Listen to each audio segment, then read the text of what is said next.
Graças a Deus, não é?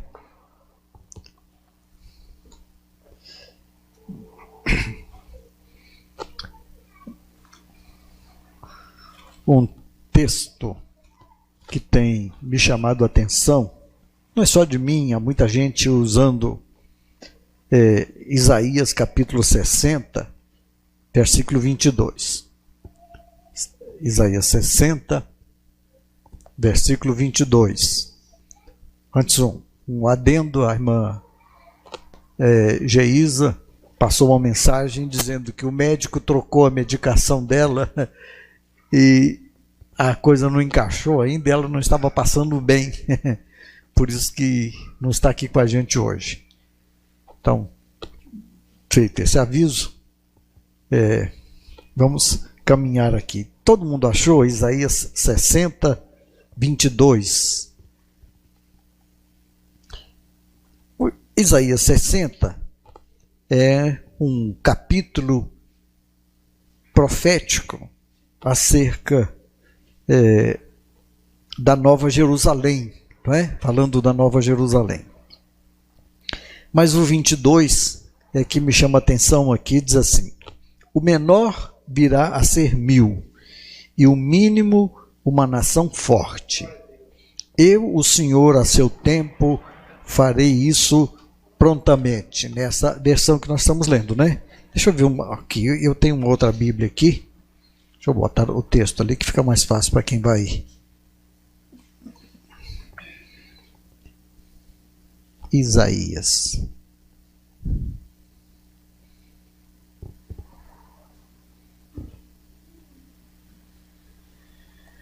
Sessenta, 22. Tem que descer na mão aqui.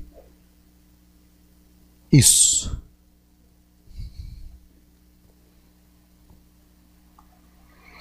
Quando a gente lê esse texto, não é? Está ali. O menor virá a ser 1000 e o mínimo uma nação forte. Eu, o Senhor, ao seu tempo, o farei prontamente. Quando a gente lê esse texto, Deus está dizendo que vai, é o que a gente entende, o que o profeta quis dizer, é que Deus tem um tempo certo para agir. Não é um fatalismo, não é está determinado, não é está escrito e não pode ser alterado, não é? Deus tem essa flexibilidade de ser Deus. Por exemplo, Deus mandou Jonas avisar em Nínive, 40 dias e Nínive será destruída. E a Bíblia diz que ele andou 3 dias pelas ruas da cidade avisando, 40 dias e Nínive será destruída. A notícia chegou até o rei da cidade e ele convocou um jejum, e ele até foi radical, porque até os animais ficaram sem comer. Ele quis fazer um jejum para não deixar dúvida. E aí, Deus se arrependeu, ou Deus levou em consideração o arrependimento da cidade e deu para Nínive, segundo a história, mais 150 anos de vida. Então, Deus não tem essa preocupação assim com, né, just in time, em cima da hora, relógio agora. Deus não tem esses problemas. Mas Ele tem um tempo para agir na vida de cada um de nós. 7 bilhões de pessoas aqui na Terra, 7 milhões e uns caquinhos aí, e Deus é suficiente Deus para me ouvir e separar a minha voz das outras, porque Ele é um Deus pessoal. A despeito dele ser o Criador de tudo, Ele se relaciona com a gente como se só existisse a gente no mundo. Bom, quando eu leio esse versículo, não é? Eu, ao seu tempo, o farei prontamente. Deus está dizendo, olha, eu tenho tudo debaixo do meu controle. Bom, isso é uma notícia boa para muita gente e uma notícia ruim para muito mais. Porque se Ele tem tudo debaixo do controle dele, para quem está debaixo das mãos dele, debaixo da proteção dele, A notícia é boa. Mas para quem não teme, para quem não conhece, para quem faz questão de viver rebelde, para quem faz questão de erguer o punho, não é? Assim, Deus, eu sou contra o Senhor. Tem um filósofo que falou que ele é um ateu não praticante, né? E tem gente que é assim, ateu, não é? Vive como se Deus não existisse, né? Tem pessoas assim. E tem pessoas que vivem uma vida assim, não, eu sei que Deus existe, mas ele deu corda no mundo e foi embora. O dia que a corda acabar, está todo mundo lascado, né?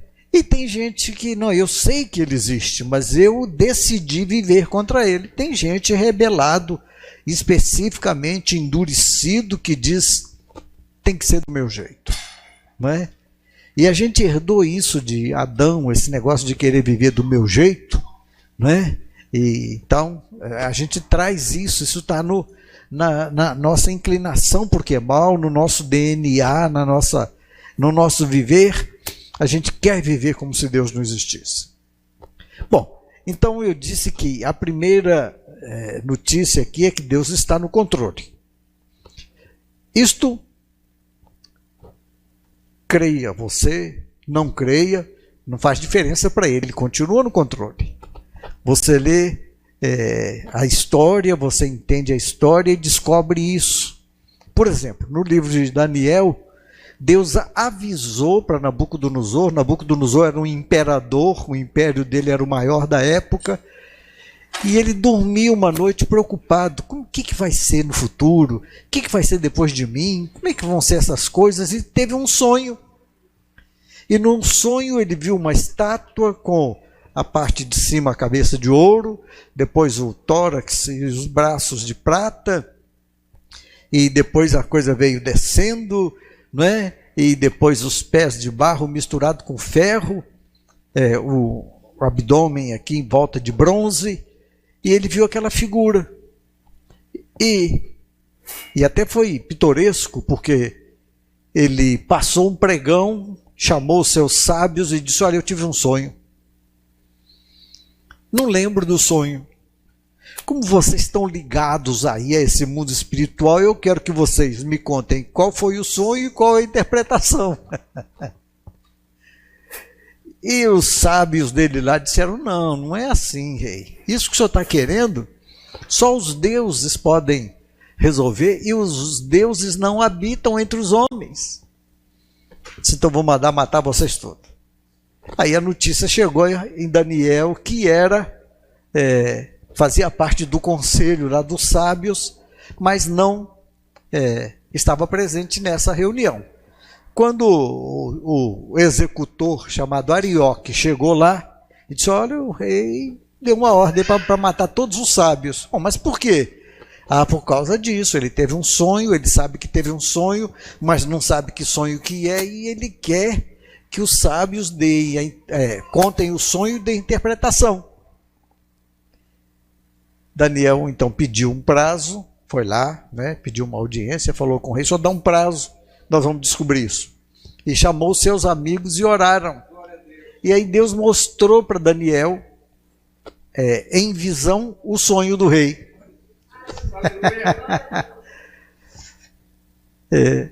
E aí Daniel se apresentou e contou, olha, era isso aqui. O senhor teve esse sonho, tal.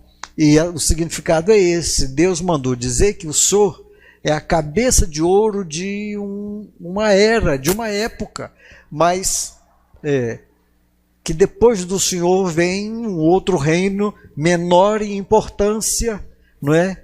E depois vem um outro menor em importância ainda e um quarto reino. E ele deu nome para os reinos. Então o senhor é o rei da Babilônia, daqui a um tempo o seu reino vai passar.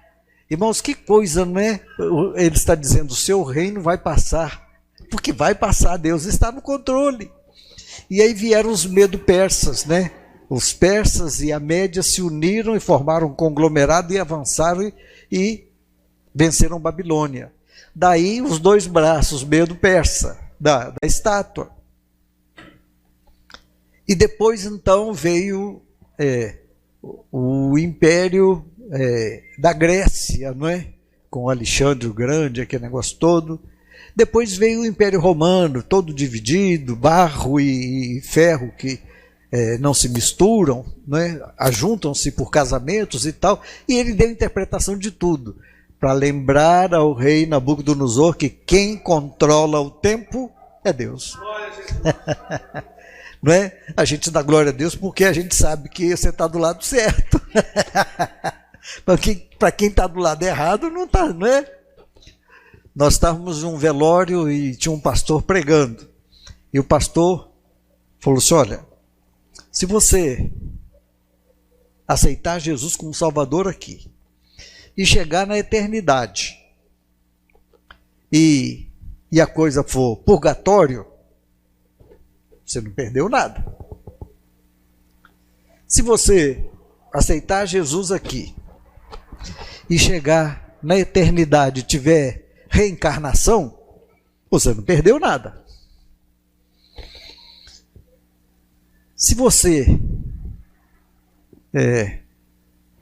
aceitar Jesus como Salvador aqui e chegar lá no céu e descobrir o tal do amor universal de Deus, não é? Tem gente que crê assim, que Deus é tão amoroso que ele vai, no final das contas, né, botar todo mundo para dentro, porque ele ama todo mundo, o que a Bíblia chama de bons e maus, vai botar todo mundo para dentro e diz: começa o baile. E não é verdade, né? Então ele falou assim: se você chegar lá e for o amor universal de Deus, você não perdeu nada.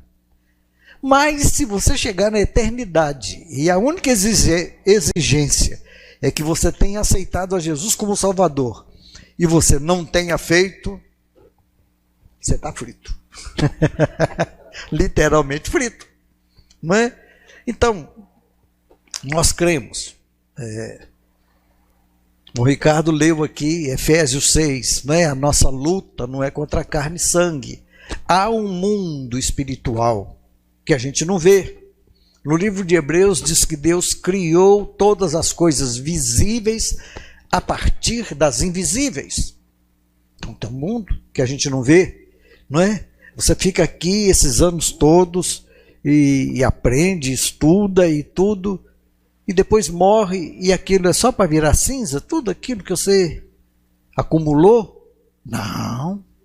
Isso aqui é só, como eu digo, é só um ensaio. Nós estamos ensaiando para uma outra vida, não é? Todo o aprendizado, tudo que a gente ajuntou, as experiências.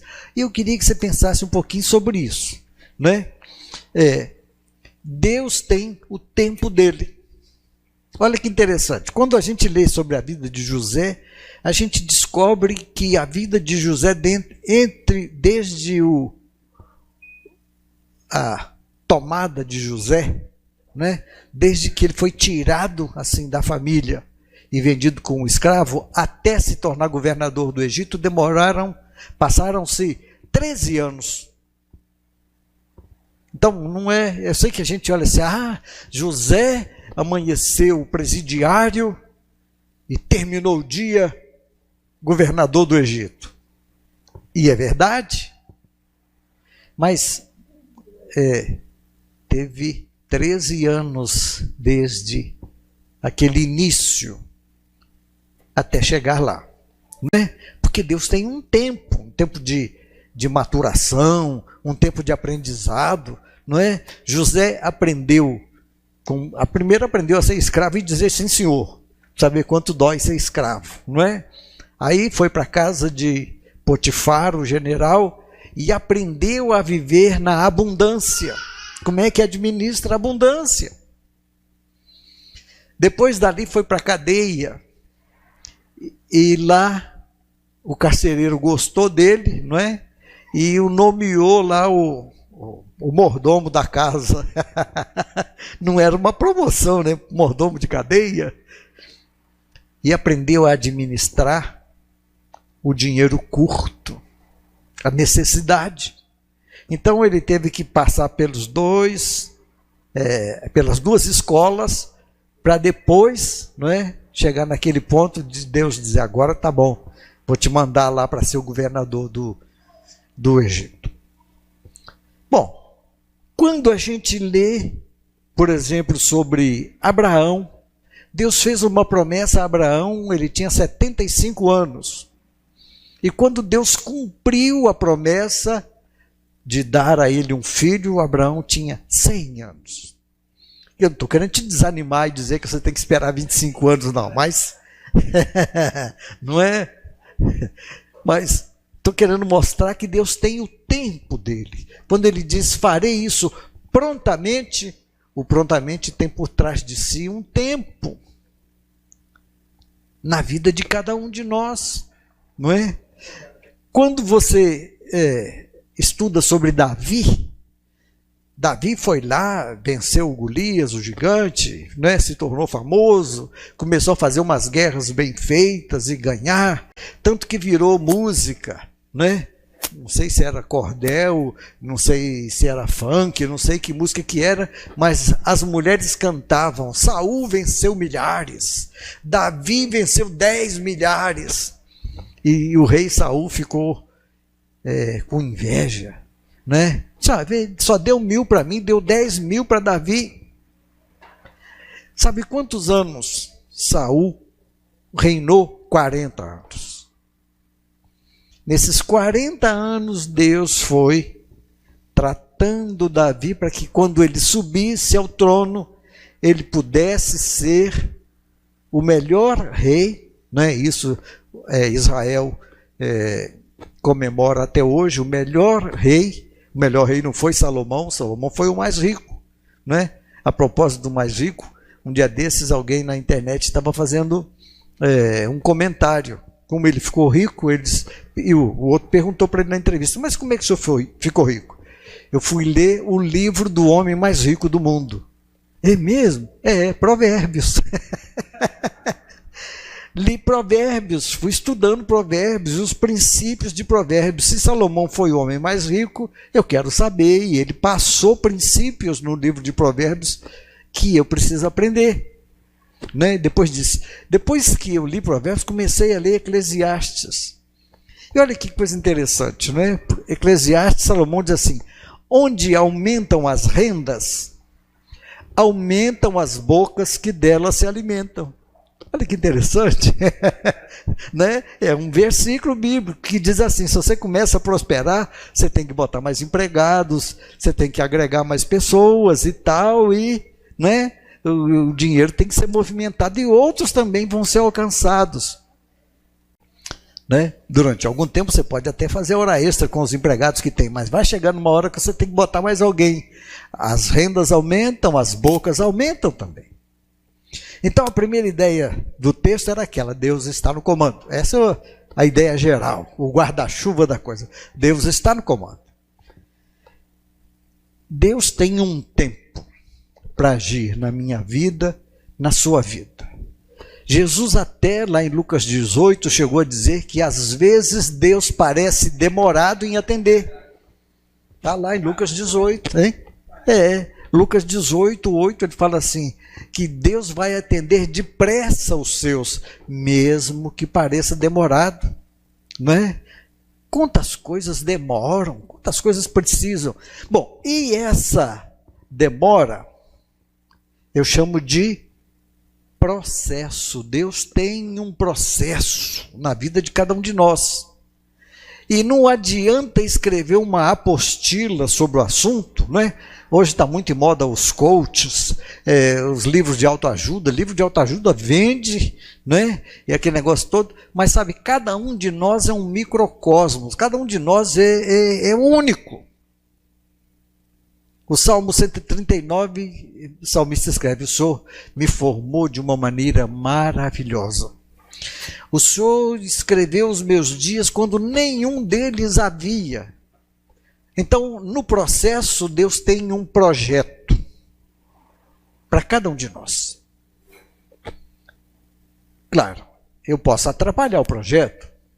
Eu posso até virar as costas e dizer, não quero, eu acho isso muito difícil, dolorido, e frustrar o projeto de Deus. Porque embora Deus tenha o controle de tudo, Ele não vai atropelar a minha vontade. Ele não faz isso com ninguém, não é? Ele não faz isso. Ele vai dizer, se você quiser, não é? É assim conosco. Deus pôs o homem no mundo. Eu estava ouvindo uma mensagem sobre isso, sabe? Quando você nasce, o seu DNA já tem todos os registros, todos os recursos, tudo o que você precisa para viver aqui na Terra. Deus te deu tudo completo. Tudo completo. Eu me lembro numa daquelas séries antigas, né? Agora não, agora você vai para a internet e assiste, uma semana você faz uma maratona. Mas antes você tinha que esperar no preto e branco aí a semana inteira para chegar. E tinha aquela lá que tinha os Robinsons, não é? Jornada nas Estrelas. Não, é a outra lá. Tinha uma outra, aquela Perdidos no Espaço, né? Jornada nas Estrelas, tinha o Capitão Kirk. E numa dessas coisas ele cai num planeta que só tem ele e um inimigo, e os dois têm que guerrear para saber quem ganha. E então ele ajunta alguns, no meio de lutas perdidas, afinal de contas, nos filmes os vilões começam ganhando, né? Depois, no final, é que o mocinho vence. E aí, numa certa hora, ele conseguiu juntar lá carvão e não sei uma coisa lá, e fez um explosivo. E soltou aquela bomba. E aí o outro capitulou, né? Falou, porque se você consegue fazer um negócio desse, se rendeu. Não houve morte, negócio assim. Mas o que eu queria extrair disso é que tudo o que eles precisavam de ferramentas era só ter conhecimento e saber como é que mistura aquelas coisas para fazer uma bomba. Sabe, Deus deixou para cada um de nós todos os recursos. E a gente começa com conhecimento. Se você não tem conhecimento, se você não aprende nada, não é? Você vai viver com menores recursos do que o outro que aprendeu mais, que sabe mais alguma coisa. Então, o processo, todos os meus dias estavam escritos antes que houvesse qualquer um deles. Cada um de nós traz lá de dentro. Traz lá de dentro.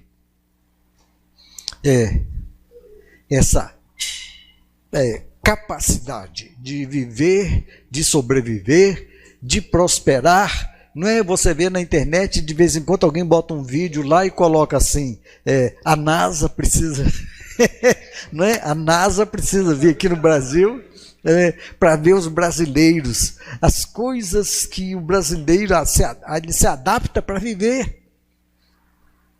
Mas é porque Deus deu isso para a gente, não é? Essa capacidade de adaptação, de sublimação, de vencer, de ir à frente. Aí, a gente, para encerrar aqui, vamos caminhar então. Quando é o prontamente de Deus? Deus diz, eu a seu tempo o farei prontamente. O prontamente está no final de um processo, né? Não tem um milagre instantâneo. Mencionou aqui, né, uma vida, uma alma vale mais do que o mundo inteiro. Sabe por quê? Porque se Deus quiser criar mais um planeta, ele estala o dedo e bota uma lá, né? Dá um jeitinho para eu botar mais um e põe lá. Mas ele não pode criar um ser humano no estalo, não é? O ser humano tem que ter um processo de nascer, crescer, acumular conhecimentos, aprender, ensinar, essas coisas todas. Então, por isso que uma alma vale mais do que o mundo inteiro. Ele estala o dedo, bota lá mais um, né? Os cientistas sabem que o universo ainda está em formação, que você não consegue chegar no limite. Quando você pensa que chegou no limite, ainda tem mais milhões de galáxias depois. Então, Então, onde está o prontamente? Eu, a seu tempo, o farei prontamente. Você lê uns textos, eu leio, não é? Por exemplo, a gente lê Isaías 48:3, Deus está dizendo assim: as primeiras coisas, desde a antiguidade, as anunciei. Sim, pronunciou-as a minha boca e eu as fiz ouvir. De repente agi e elas se cumpriram. Sabe, tem hora que a gente ora assim: Deus, faz o de repente do Senhor. Não é? A gente não gostaria que Deus faz o de repente do Senhor aqui. Mas o de repente de Deus está no final do processo.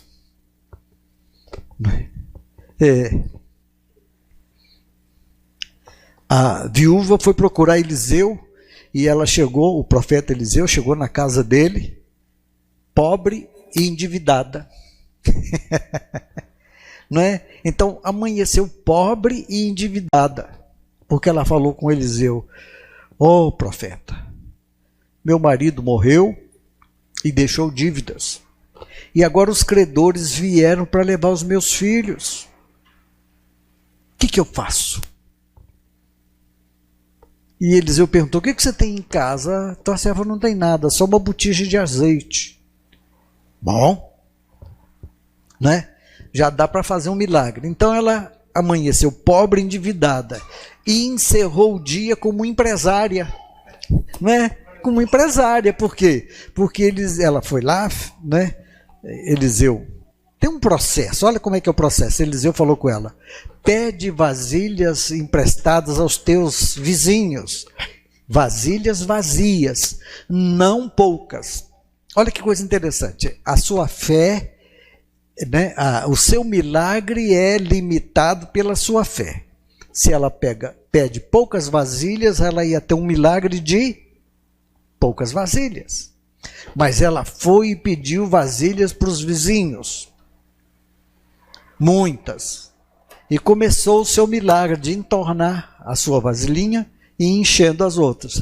Depois que acabaram as vasilhas, porque chegou numa hora, não é? Chegou numa hora que ela falou com um dos filhos: traz mais uma vasilha. E o filho disse: não tem mais. Aí o milagre parou, o azeite parou. Aí ela foi falar com o profeta: profeta, agora eu tenho muito azeite, o que eu faço? E Eliseu disse: vai, vende o teu azeite, paga a sua dívida, e tu e teus filhos vivei do resto. O que ele está dizendo? Vira uma empresária. Administra o excedente. Mas aí a gente olha, está vendo? Ela amanheceu pobre e anoiteceu rica. E a gente ora e fala com Deus: Senhor, olha, eu estou precisando de uma bênção assim, do de repente, do prontamente, do imediato. Mas houve um processo para trás, que não foi só dela, não é? Ela chegou, falou com o profeta: meu marido morreu e deixou dívidas, e ele temia o Senhor. Tinha um segredinho que temia o Senhor. Então, no final da linha não tem um prontamente, sem que tenha uma história para contar, não é? Há uma outra figura também com Eliseu, que é a figura do cerco de Samaria. O cerco de Samaria, não é? Vieram os sírios e armaram um cerco em volta. E a coisa foi acabando, e os recursos foram acabando, não é? Não tinha mais nada. A coisa estava tão complicada que uma cabeça de jumento valia uma enormidade de dinheiro. O pessoal tinha dinheiro, mas não tinha o que comer, o que comprar.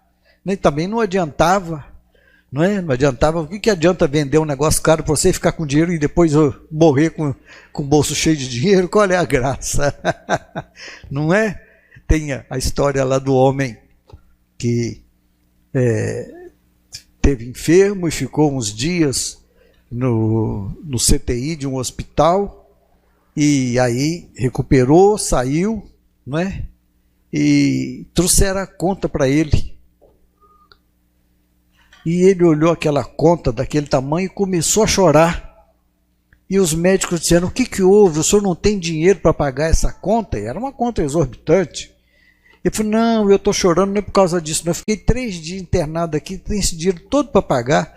Tem 90 e tantos anos que eu respiro o oxigênio que Deus me dá e ele nunca cobrou. Não é? Então, é uns negócios assim. No final do prontamente de Deus, sempre tem uma história antes para ser contada. E Samaria estava cercada. E o rei já não sabia mais o que fazer. E os seus auxiliares também não. Acabou tudo.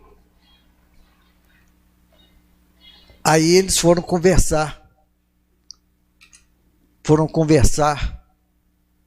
O capitão foi lá conversar com o rei, com o profeta Eliseu. E chegou e disse, olha, essa é a nossa situação. E sabe, a culpa é de Deus. Deus é que é culpado da situação estar assim.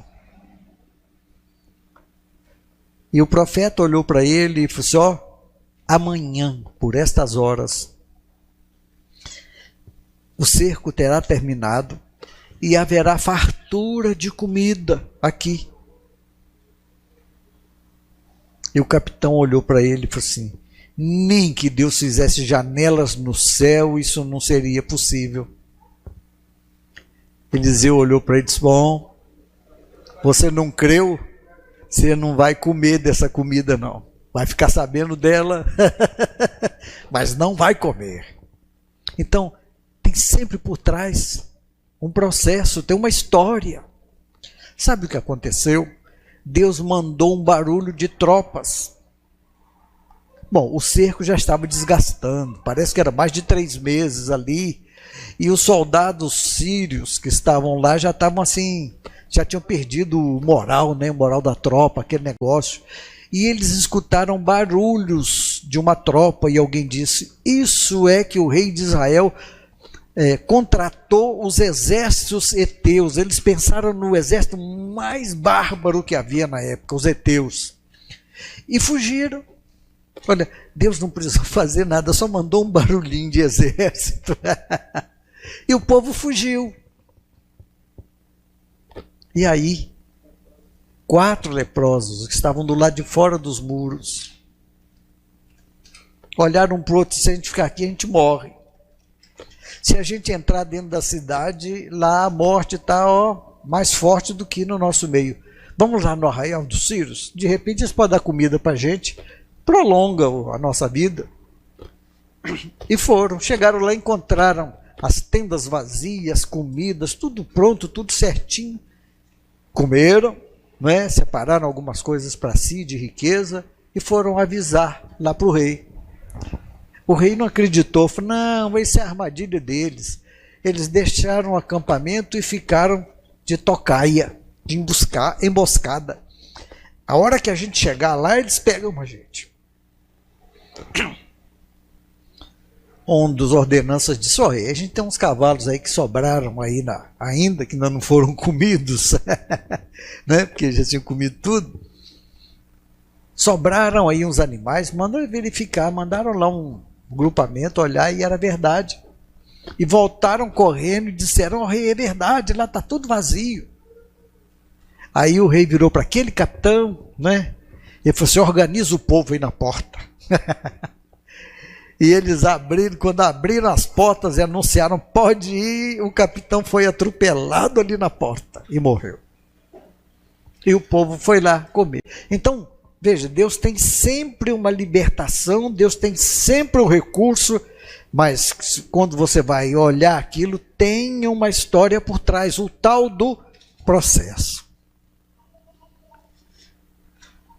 Então, a síntese, a suma de tudo isso é o prontamente de Deus. Nem sempre eu peço agora e recebo agora. Eu estava ali varrendo a frente, na parte de cedo hoje, porque muita folha seca, né? Além das que caem dali mesmo, tem as que o vento traz, e entram e fica ali no pátio. Aí uma senhora parou assim, falou assim, peraí, aqui é uma igreja? Me dá uma explicação. O que é viver como Moisés? Ó, tem gente querendo saber, não é? E eu, claro, parei, né? Escorei no cabo de vassoura. Eu sabia que ia gastar uns minutinhos, contei, conversei, expliquei. Porque hoje, com algumas das novelas de cunho bíblico que estão por aí, as pessoas estão sabendo mais coisas e ela queria saber como é que é viver como Moisés. E eu dei umas explicações e depois convidei-a para vir ao culto hoje à noite. Ela não veio, mas a explicação sobre como viver igual a Moisés ela levou, né? Então, tem muita gente querendo o imediato de Deus sem o processo. Né? Não tem jeito, tem que ter um processo, tem que ter uma fase de amadurecimento. Eu ouvi uma história de que o chefe do mosteiro lá, o velhinho lá, o mais sábio do mosteiro, ele sabia que ia morrer e ele queria indicar um sucessor. Então ele reuniu os mais prováveis, colocou todos assim e disse, olha, eu estou procurando um substituto, meu tempo está vencendo e tal, e explicou qual era a situação. E o teste é o seguinte, aí ele trouxe um jarro bonito, um negócio assim da dinastia, não sei quem lá, um negócio caro, precioso, aquela história toda, e botou em cima da mesa. Ele falou, eu estou propondo um problema para vocês. O problema é este vaso precioso que está aqui em cima. Aí um pensa, outro pensa, outro pensa, e outro pensa, e outro pensa, e ninguém toma decisão, e todo mundo olha, e as pessoas começam a pensar, não é? O que o mestre quer dizer com isso? Que isso aqui é um problema. Um negócio bonito, um vaso desse perfeito, não pode ser um problema. E conversa, e espicha para lá, espicha para cá, de repente sai um dos alunos lá, dos discípulos, arranca a espada e pá, e corta, e quebra o vaso todo. E o mestre olhou para ele e falou assim, você vai ser o meu substituto. E os outros disseram, mas por quê? Porque quando eu falei que o vaso era o problema, ele foi lá e resolveu o problema. Sabe, às vezes é assim com a gente ouve muito e não presta atenção. Só para encerrar, uma historinha conhecida, agora não é mais assim, mas houve um tempo que era, as empresas faziam de tempos em tempos testes para radiotelegrafista. E o radiotelegrafista de navios tinha que ser uma pessoa que tinha que saber ouvir, né? Aquele pi, pi, pi, pi, pi, pi, pi. Você já viu em filmes, é o código Morse, mas nos navios o cara está ali sentadinho, você escuta pi, pi, pi, pi, pi, pi, pi, pi, pi, pi, aquele negócio. E um bom radiotelegrafista sabe assimilar a coisa por ouvir, não precisa, né? Quem não sabe tem uma fita de papel e vai escrevendo ali traços e pontos, tá? E ajunta as letras e faz a palavra. É assim que é o código Morse. Então, uma companhia que precisava de radiotelegrafista colocou o anúncio. E vieram muitos candidatos, e sentaram na sala assim, e estão conversando, e contando histórias, né? O marinheiro tem história para contar, e eles contam. E chegou um meio atrasado, que não tinha lugar para sentar, encostou assim no portal e ficou olhando para todo mundo, e está todo mundo conversando, distraído, e de repente ele aprumou o ouvido e tinha lá na porta de entrada um radinho lá, um alto-falantezinho com pipi, pipi, pipi, pipi, pipi, pipi, e ele atravessou a turma e entrou e já saiu empregado. E os outros, nós chegamos aqui, nós somos qualificados, isso. O pipi lá do radinho dizia assim, quem ouviu essa mensagem e entendeu, pode entrar. E pronto, né? Então, às vezes é assim com a gente, você ouve o pipi de Deus, mas não presta atenção. Por isso que Jesus falou, quem tem ouvidos para ouvir, ouça. Porque tem gente que está distraído com tanta coisa, que não ouve, que não presta atenção. E aí, bom, aí perde a oportunidade, não é? Bom, eu queria deixar essas ideias para a gente aqui hoje, não é? Quando você vai falar, Deus fala assim, olha, eu vou fazer prontamente. Aí você dá uma examinada no histórico do prontamente que você está esperando. Porque Deus vai fazer? Vai, ele tem tudo debaixo do controle dele. Deus nunca fica no prejuízo, sabe?